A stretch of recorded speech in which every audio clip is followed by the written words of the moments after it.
жаңа конституцияның жобасы жарияланып, бүгінде жалпы халықтық талқылаудан өтіп жатыр. Өңірлерге жасаған сапарлар барысында біз жаңа конституция мәтінін жергілікті жерлерде халықпен бірге талқыладық. Бірінші кезекте адамдар еңбек құқығын қорғау, жастар мен қарапайым жұмысшыларға нақты кепілдіктердің конституция жобасында айқын көрінісін тапқанына назар аударды. Азаматтарды жаңа конституция олардың күнделікті өміріне қалай әсер ететіне қатты алаңдатын аңғардық.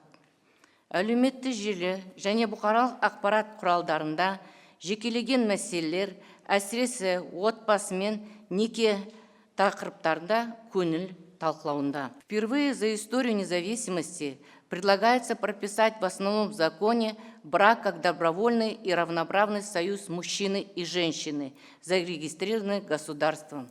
Это, безусловно, усилит защиту всех прав женщин в Казахстане. Закрепление принципа добровольности брака в Конституции создает дополнительную правовую основу для борьбы с любыми формами принуждения.